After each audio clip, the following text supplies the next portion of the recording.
Hello, bachcho. Let's read this question. So this question says, a skier is pulled by a tow rope up a frictionless sky slope that makes an angle of 12 degrees with the horizontal.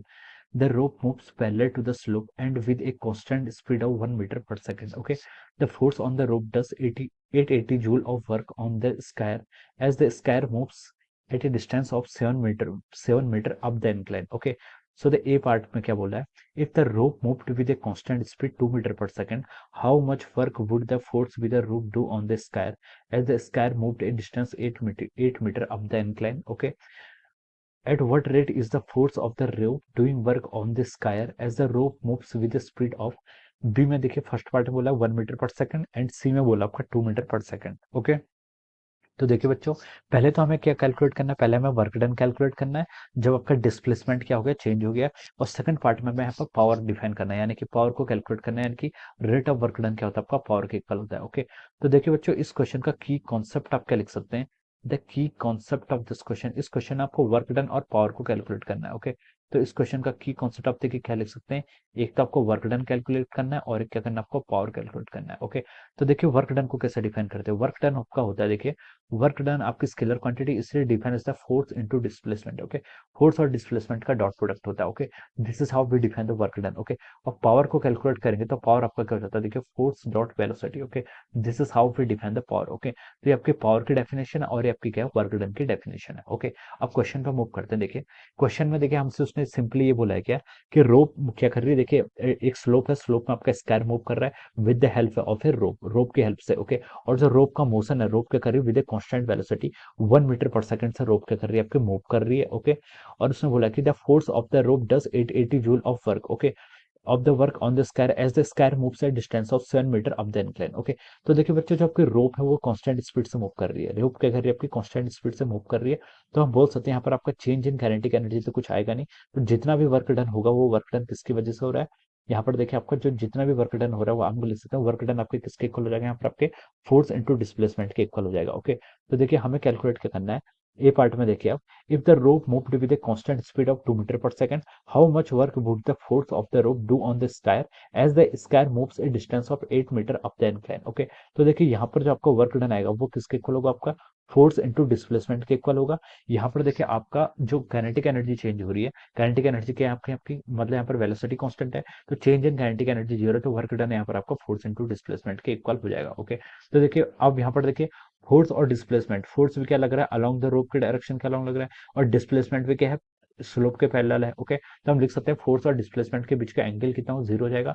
तो work done आपका F into S के equal हो जाएगा. अब देखिए force को अब यहाँ से एफ का लिए कोई हिंट नहीं दिया है, लेकिन हमें क्या क्या दिया यहाँ पर? वर्क डन और डिस्प्लेसमेंट दिया है. ओके, तो देखिए इसने लिखा है कि the force of the rope does 880 joule of work, 880 joule of work कर रहा है. Work done divide by displacement, कितना डिस्प्लेसमेंट हुआ? 7 मीटर. ओके, तो ये आपका फोर्स के इक्वल आ गया.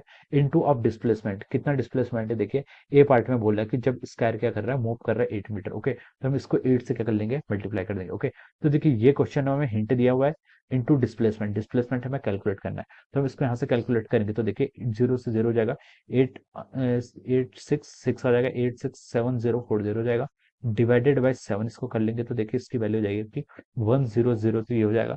750 हो जाएगा एंड 0.7 आ जाएगा. ओके, तो ये आपका आ गया देखिए 1005.7 joule. Okay, so this much amount of work done, इतना क्या करना पड़ेगा? यहाँ पर आपका वर्क डन होगा. ओके, अगर आपकी रोप क्या करती है, इतना डिस्प्लेसमेंट क्या होता है तो इतना वर्क डन हो जाएगा. अब देखिए बी पार्ट में उसने क्या बोला है? उसने देखिए एट एट व्हाट रेट, यहां से देखिए at what rate is the force of the rope doing work on the square when the rope moves with the speed of 1 metre per second and 2 metre per second. Okay, at what rate is the force of the rope doing work. Okay, हमें rate find out करना है. Okay, तो देखिए rate क्या होता है? देखिए rate of work done क्या होता है? आपका पावर के इक्वल होता है, तो बेसिकली हमें यहाँ पर क्या फाइंड आउट करना है? आपका पावर फाइंड आउट करना है. ये कितना आएगा? W/T, that means rate of work done. हम यहाँ पर पावर को डिफाइन करेंगे तो उसने बोला है कि at what rate is the force of the rope doing work on the square when the rope moves with the speed of 1 metre per second and 2 metre per second. Okay, तो देखिए हम क्या लिखेंगे यहाँ से? ये आपका हो जाएगा फोर्स इंटू वेलोसिटी के इक्वल हो जाएगा इस फॉर्मूला से। तो फोर्स देखिए, फोर्स हमने कैलकुलेट कर लिया, कितना आ रहा है आपका 880/7 आ रहा है। ओके, इस फोर्स की वैल्यू को हम यहाँ पर अगेन पुट कर रहे हैं 888/7 इंटू वेलोसिटी। वेलोसिटी देखिए उसने कितना दी है, जब वो क्या कर रहा है, doing work on the square with a speed of 1 metre per second. Okay, 1 metre per second की स्पीड आ रही है। ओके, तो देखिए इसको हम क्या लिख सकते हैं, देखिए ये हो जाएगा आपका 125 हो जाएगा 875 से, और फिर आपका 7 1 हो जाएगा। Okay, so this much is the work done, ये वर्क डन है तो उसकी यूनिट क्या हो जाएगी आपकी, वाट हो जाएगी। ओके, हम पूरे सिस्टम को किस में कर रहे हैं, आपका एसआई सिस्टम में सॉल्व कर रहे हैं। अब देखिए सी पार्ट के अकॉर्ड भी, सी पार्ट के में भी हमें क्या निकालना है, आपका पावर निकालनी है, तो पावर अगेन आपका वर्क डन के इक्वल होगा, अगेन आपका फोर्स इंटू वेलोसिटी के इक्वल हो जाएगा। ओके, फोर्स आपका कितना है, देखिए यहाँ से 880/7 के इक्वल है, into of its velocity. Velocity कितनी गिवन है, 2 मीटर पर सेकंड आपको क्वेश्चन में बोला है, तो हम इसके यहाँ पर से ऐसे लिख सकते हैं। ओके, तो देखिए ये कितना हो जाएगा आपका 125.7 तो आपका यहाँ से आ रहा था, इंटू आप इसको 2 कर लीजिए, तो देखिए ये कितना हो जाएगा आपका 4 तो 251 हो जाएगा। ओके, 251.4 के इक्वल हो जाएगा। ओके, तो this will be the work done. Okay, sorry, this will be the power. Okay, तो ये आपके वाट में आ गया। ओके, तो इतनी पावर क्या होगी यहाँ पर आपकी कंज्यूम होगी, या फिर हम बोल सकते हैं this is the rate of work done by the force. Okay, तो हमसे ये पूछा था ए पार्ट के करस्पॉन्डिंग आपका इतना आंसर आ गया, बी पार्ट के करस्पॉन्डिंग ये आ गया, सी पार्ट के करस्पॉन्डिंग आपने यहाँ पर फाइंड आउट करके बता दिया। Okay, so this will be the answer of this question. Okay, so I hope you all understood this concept. All the best and thank you so much.